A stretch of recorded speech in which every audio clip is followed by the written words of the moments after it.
Halo sobat pencinta Donghua, kali ini kita akan melanjutkan cerita Battle Through the Heavens Benua Kaisar.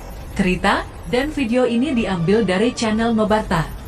Tanpa banyak basa-basi, mari kita simak alur ceritanya. Melanjutkan dari cerita sebelumnya, mereka para iblis jiwa samar-samar merasakan bahwa hubungan antara pemburu dan mangsa tampaknya berbalik dalam sekejap mata. Para murid-murid Sekte Yimo sangat ketakutan di bawah tekanan ini. Xiao Yao, bukankah berita mengatakan bahwa Anda mati di luar? Ucap Patriark Sekte Yimo menggigil ketakutan. Saat ini klan Xiao yang dipimpin oleh Xiao Yao telah menguasai 4 kekuatan di Dizhou. Dapat dikatakan bahwa nama Xiao Yao selalu ada di hati semua orang di Dizhou. Sekarang munculnya Xiao Yao tidak diragukan lagi menjadi badai di hati Sekte Yimo. Melihat punggung yang sudah dikenalnya selama bertahun-tahun, seluruh klan Xiao berlutut di tanah. Patriark, Anda akhirnya kembali. Klan Xiao akhirnya terselamatkan. Ucap Xiaoli dan Xiaolong dengan mata lembab karena kebahagiaan. Xiao Yao berbalik dan memandangi kerumunan. Kemarahan dan kesedihan melintas di matanya. Sudah bertahun-tahun yang tak terhitung jumlahnya dia meninggalkan klan Xiao. Itu membuat hati Xiao Yao tidak bisa tenang untuk waktu yang lama. Segera Xiao Yao berbalik dengan amarah di hatinya. Dia berkata dengan keras, "Semua orang bekerja keras dengan sangat baik. Sekarang kalian bisa beristirahat dan saya akan mengatasi masalah ini." Ucap Xiao Yao. Sekelompok klan monster fantasi yang dipimpin Yaoshi segera mengangkat pedang dan bergabung dengan kelompok klan Xiao. Dengan perintah Yaoshi, barisan sekelompok monster fantasi bergegas seperti ombak besar. Pada titik ini 3 pasukan klan telah bersatu dan membentuk barisan besar. Wajah pria berjubah hitam segera pucat menjadi lebih pucat melihat perubahan situasi ini. Orang-orang yang dapat dimusnahkan kapan saja sekarang penuh percaya diri sejak kedatangan Xiaoyan bersama kelompoknya. Melihat monster fantasi mendekat, Xiaoyan tiba-tiba mencengkram leher Yaoshi tanpa peringatan. Dia berkata, "Aku mendengar kamu ikut dalam penyerangan klan Xiao dan kenapa sekarang kau ingin membantu klan saya? Katakan apa maksudmu? Jika tidak, orang tua ini akan menghancurkan seluruh klanmu." Ucap Xiao Yao. "Tuan Yao, saya awalnya ikut dalam penyerangan klan Xiao karena ancaman pria berjubah hitam. Namun saya akhirnya sadar tujuan sebenarnya dari pria berjubah hitam itu. Sejak saat itu saya menolak mengikuti perintah mereka." Ucap Yaoshi. "Leluhur, apa yang dikatakannya memang benar. Bagaimanapun dia sudah menunjukkan penyesalannya dan membantu klan Xiao sejak saya belum tiba." Ucap Xiaoyan. Mendengar ini, Xiaoyan mengangguk dan melepaskan leher Yaoshi. "Terima kasih karena tidak membunuhku. Aku bersedia mematuhi klan Xiao untuk membunuh Sekte Yimo." Ucap Yaoshi menghunuskan pedang dan memimpin monster fantasi maju ke arah pasukan Sekte Yimo. Melihat pemandangan ini, Sekte Yimo sangat tidak nyaman dan merasakan bahaya besar. Kelima pria berjubah hitam mundur sedikit dan ingin mengambil kesempatan untuk melarikan diri. Pada saat pria berjubah ingin mengambil langkah mundur, Xiaoyan tiba-tiba menoleh dengan senyuman jahat. Nan Erming melangkah maju dan melintas di belakang pria berjubah hitam dalam sekejap mata, menutup pelarian orang-orang berjubah hitam. Xiaoyan mendengus dingin dan berkata, "Kalian sudah membuat keluarga Xiaoku menderita. Oleh karena itu, Anda berlima bisa melupakan untuk bisa lolos dari sini." Ucap Xiaoyan. Segera Xiaoyan melangkah maju dan berhadapan dengan 5 orang berjubah hitam. Pria berjubah hitam mendengus dingin dan 20 rantai melesat ke arah Xiaoyan dan melilitnya. Di bawah serangan ini, Xiaoyan sama sekali tidak melakukan pergerakan. Melihat situasi ini, hati Xiaoli dan yang lainnya bahkan Xiaoyan menjadi suram. Mungkinkah Xiaoyan benar-benar memiliki rencananya sendiri saat ini? Ucap Xiao Yao. Di tengah-tengah keheranan semua orang, 20 rantai terjerat dalam tubuh Xiaoyan. Rantai yang melayang bersama-sama dengan erat membungkus Xiaoyan menjadi kepompong besi. "Hahaha, anak yang malang. Masih tidak cukup untuk bertingkah sombong di hadapan kakek ini, ucap pria berjubah hitam tertawa liar. Akan tetapi sebelum dia bisa menghela nafas lega, tiba-tiba rantai itu hancur dan sosok Xiaoyan sudah berada di samping orang berjubah hitam. Pukulan secara acak menghantam kepala orang berjubah hitam itu sebelum tubuhnya jatuh dengan cara menyedihkan. Bahkan dengan kekuatan Kaisar Bintang 4 tidak bisa membuat pukulan sekuat itu. Xiaoyan ini sungguh aneh, ucap Xiaozan dengan tertegun. Pria berjubah hitam itu berdiri dengan seteguk darah keluar dari mulutnya. Ekspresinya marah berapi-api saat menatap Xiaoyan di atas. Dia tidak menduga bahwa dia bahkan tidak bisa menanggung satu serangan dari Xiaoyan. Setelah dia merasakan bahwa kekuatan Xiaoyan tidak seperti yang ada di permukaan, dia menoleh ke empat berjubah lainnya dan berteriak, "Serang Xiaoyan bersama-sama!" teriak pria berjubah hitam itu. Semangat juang disuntikan pada rantai ilusi dan rantai itu terjerat seperti jaring laba-laba mengurung Xiaoyan dari atas. Trik yang sama, ucap Xiaoyan menengus dingin. Penguasa Suan Api muncul dan menari-nari menebas rantai yang seperti gabus itu. Setelah rantai itu putus berserakan, Xiaoyan menargetkan satu pria berjubah hitam itu. Tubuhnya menghilang dalam mode seperti hantu. Bahkan pria berjubah hitam itu tidak bisa melihat kecepatan Xiaoyan. Dia tidak punya waktu untuk menghindar sebelum dia mengangkat tangan untuk menghalau serangan Xiaoyan. Meskipun Xiaoyan hanya dalam periode bintang 4 akhir, dia memiliki darah dari 3 ras yang membuat tubuhnya luar biasa kuat. Dengan suara keras penguasa Suan menghancurkan telapak tangan pria berjubah hitam. Pria berjubah hitam itu terhuyung-huyung mundur seolah-olah tangannya mati rasa. Xiaoyan tidak memberi kesempatan pihak lawan mengatur nafas ketika tubuhnya melesat dan mengayunkan pedang Suan Api dengan kekuatan penuh. Pria berjubah hitam itu meledak menjadi kabut darah dan menghilang dari muka bumi ini.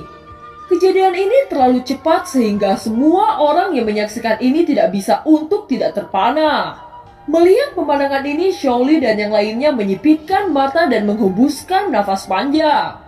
Xiaoyan benar-benar bisa bertarung dengan satu Kaisar Bintang 5 dan 4 Kaisar Bintang 4. Selain itu, Xiaoyan masih memiliki banyak rahasia luar biasa dan dengan santai memunculkan satu rahasia yang dapat menyebabkan badai di benua Kaisar.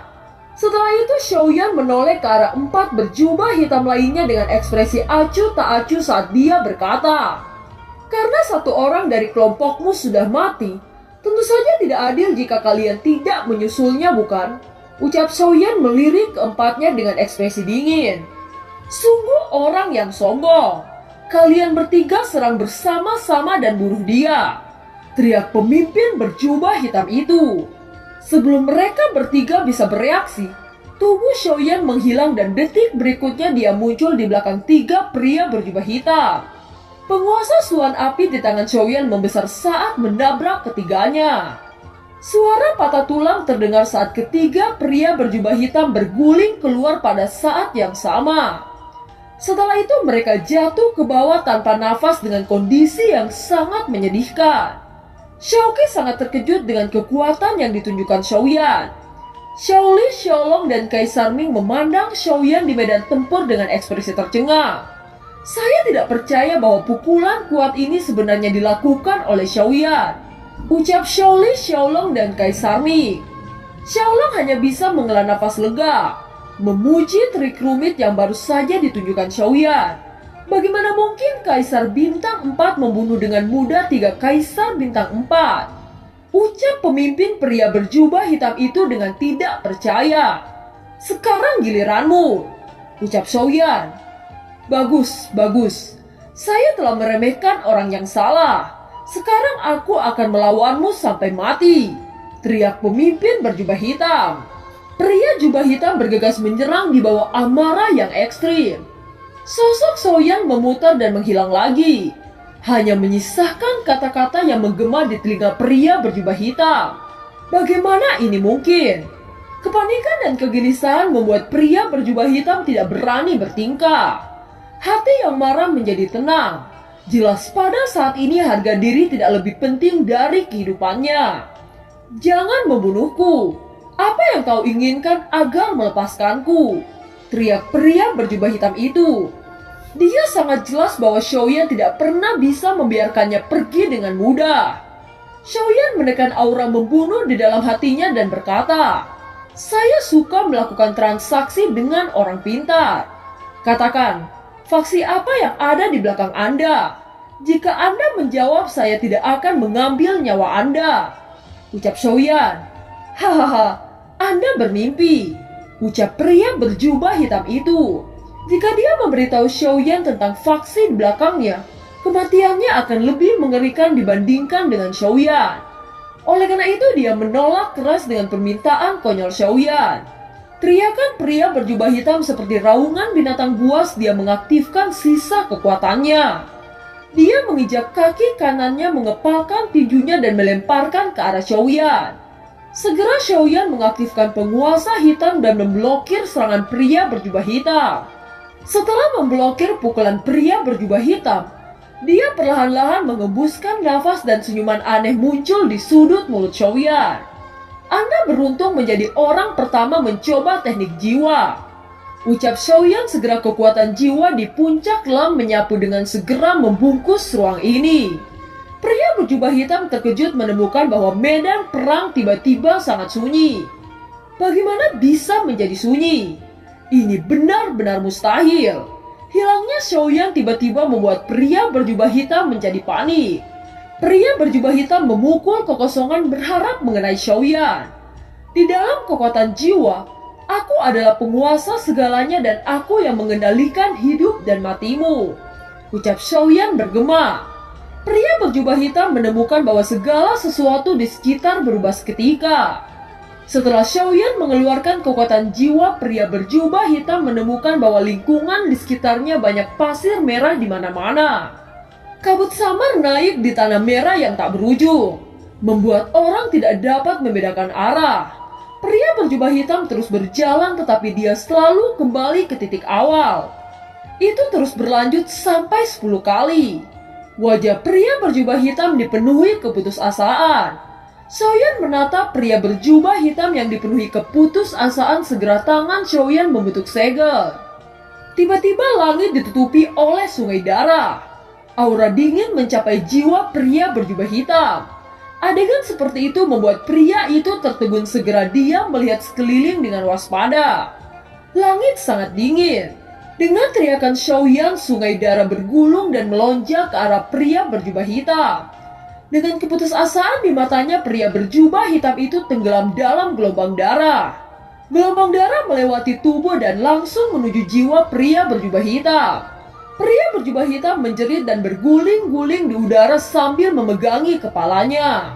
Runtuhnya laut pengetahuan jiwa membuat darah terus keluar dari 7 lubang di tubuh pria berjubah hitam. "Berani datang ke klan Xiao saya untuk menjadi liar, Anda dapat merasakan kematian yang menyedihkan," ucap Xiaoyan memandang pria berjubah hitam yang sekarat dengan acuh tak acuh. Xiaoyan melambaikan tangannya dan kekuatan jiwa tiba-tiba ditarik sebelum ruang ilusi menghilang tanpa jejak. Segalanya muncul kembali di pandangan semua orang. Menatap lelaki berjubah hitam tak bernyawa yang tergantung di tebing. Mereka hampir tidak ada yang bisa mempercayai apa yang mereka lihat. Kekuatan apa yang dimiliki anak ini? Tidak hanya semangat juang dan keterampilan bertaruh, bahkan kekuatan jiwa dapat membunuh Kaisar Bintang 5 dalam hitungan detik. Ketika Xiaoyan melihat ini, dia sangat terkejut. Bahkan jika dia menghadapi Xiaoyan, hampir tidak ada harapan untuk menang. "Bocah ini tidak sederhana," ucap Xiaoyan. Suasana medan tempur diselimuti keheningan oleh adegan ini. Sesaat kemudian semua anggota klan Xiao, lembah Tianming, dan monster fantasi bersorak dan berteriak karena bahagia. Semua orang mengacungkan senjata dan meneriakkan nama Xiaoyan. Xiaoyan melihat ke arah Sekte Yima dan berkata, "Jangan biarkan satupun pergi," teriak Xiaoyan kepada kelompoknya. Tubuh Xiaozan meroket berubah menjadi Golden Sky Tiger dan tubuhnya membesar 1000 kaki. Telapak harimau menghantam tanah dengan satu telapak tangan. Sebuah lubang besar tercetak di lembah mencapai kedalaman puluhan kaki. Banyak murid-murid sekte Yimo berubah menjadi kabut darah dalam serangan mematikan itu. Xiaoyan hanya tersenyum melihat Xiaozan, Ziyin, Nan Erming, dan Molly Strom menyelesaikan tugas yang tersisa. Ribuan mayat tergeletak di tanah seperti sungai darah. Adegan ini sungguh membuat orang merinding karena ngeri. Pada saat ini Nan Erming bergerak menepuk telapak dan kabut hijau muda itu perlahan-lahan menjadi tebal.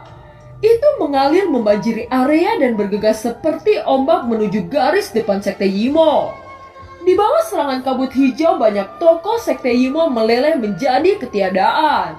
Dalam sekejap mata tidak ada orang yang hidup yang bisa berdiri dalam jarak beberapa ratus meter dari Nan Erming. Dalam pembantaian besar-besaran ini tidak ada satupun murid-murid sekte Yimo yang akan lolos. Xiaoyan melihat patriark sekte Yimo segera dia melesat dan mengarahkan tinjunya. Dalam prosesnya itu menjadi macan putih besar melesat ke arah patriark sekte Yimo. Xiaoyan berhenti. Teriak patriark sekte Yimo. Apakah Anda ingin memberitahu saya siapa di balik serangan ini? Ucap Xiaoyan. Dia menatap tajam ke arah Xiaoyan. Wajahnya sangat suram.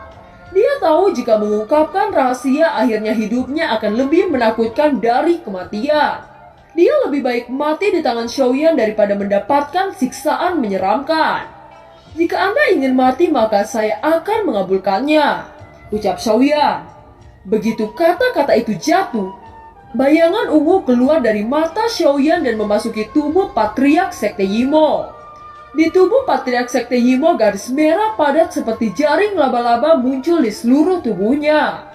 Sesaat kemudian tubuh patriark sekte Yimo meledak menjadi ratusan keping. Para penatua yang melihat pemandangan ini rasanya seperti jatuh ke dalam lautan es. Akhirnya pertempuran ini berakhir dengan kemenangan. Xiaoyan berbalik dan memandang Yaoxi. Segera tangan Xiaoyan terangkat dan kekuatan bintang 5 meletus tanpa ditahan. Leluhur tunggu. Xiaoyan bergegas dan melihat Yaoxi yang memucat saat dia bertanya. Katakan identitas pria berjubah itu. Aku bisa meminta leluhur untuk memberimu resep, ucap Xiaoyao. Orang-orang berjubah hitam ini tidak mengungkapkan identitas mereka ketika berhadapan dengan saya. Di bawah tekanan kekuatan mereka yang kuat, orang tua ini tidak memenuhi syarat untuk bertanya, ucap Yaoxi. Ketika Xiaoyan melihat bahwa Xiaoyan tidak berbicara lagi, dia melangkah maju dan telapak tangan terulur menuju patriark Yaoxi. Karena awalnya Anda mengambil langkah salah maka tanggung jawablah akibatnya, ucap Xiaoyao. Karena tidak ada kemungkinan untuk diselesaikan, orang tua ini hanya berharap orang-orang klan Xiao akan melepaskan orang-orang suku monster fantasi saya. Bagaimanapun saya tidak dapat membuktikan bahwa saya tidak bersalah dan kejahatan menginvasi klan Xiao tidak bisa dihindari. Saya hanya ingin suku monster fantasi tidak dihancurkan dan saya akan membayar kejahatan dengan nyawa saya, ucap Yaoxi mundur ke pohon besar. Dia mengangkat kepalanya menutup mata dan setetes air mata jatuh. Telapak tangan Xiaoyan tiba-tiba berhenti. Dia berkata, mengorbankan hidup Anda untuk kelangsungan hidup seluruh keluarga.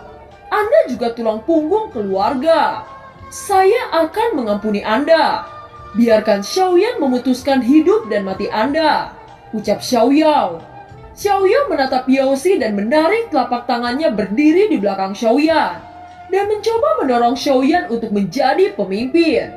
Aku memberimu satu kesempatan tetapi aku memberimu pilihan, ucap Xiaoyan. Jika itu bisa menyelamatkan suku monster fantasiku, orang tua ini bersedia melakukan pekerjaan untuk Anda, ucap Yaoxi. Klan Xiao sekarang berkembang pesat dan sangat membutuhkan pasukan. Oleh karena itu saya ingin Anda menggabungkan kekuatan dan menjadi orang-orang klan Xiao saya. Di masa depan tidak ada lagi klan monster fantasi karena klan Anda akan menjadi klan Xiao, ucap Xiaoyan. Saya menerima untuk bergabung dengan klan Xiao, ucap Yaoxi dengan penuh semangat. Xiaoyan menunjukkan kekuatan yang sangat heroik yang membuat banyak gadis mencintainya.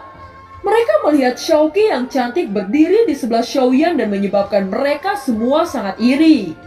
Peristiwa besar ini sangat membahagiakan.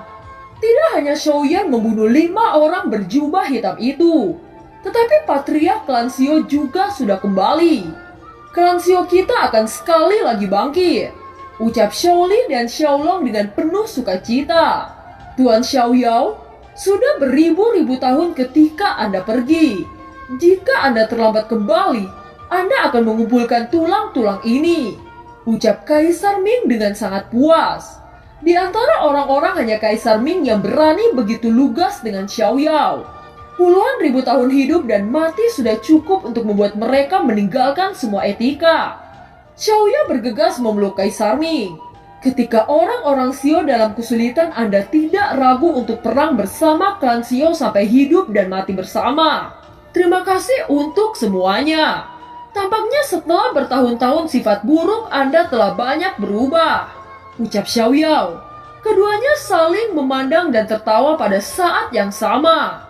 Sesaat kemudian Xiaoyao berjalan kembali ke Xiaoyan dan tiba-tiba dia menatap Xiaoqi di sebelahnya. Apakah Anda Xiaoqi? Ucap Xiaoyao. Xiaoqi membungkuk saat dia berkata. Xiaoqi menyapa leluhur Xiaoyao. Ucap Xiaoqi. Gadis yang baik. Orang-orang Xiao selalu melahirkan orang yang pemberani, ucap Xiaoyan dengan sangat puas. Dan film pun berakhir. Terima kasih telah menyimak dari awal sampai akhir ya. Sampai jumpa.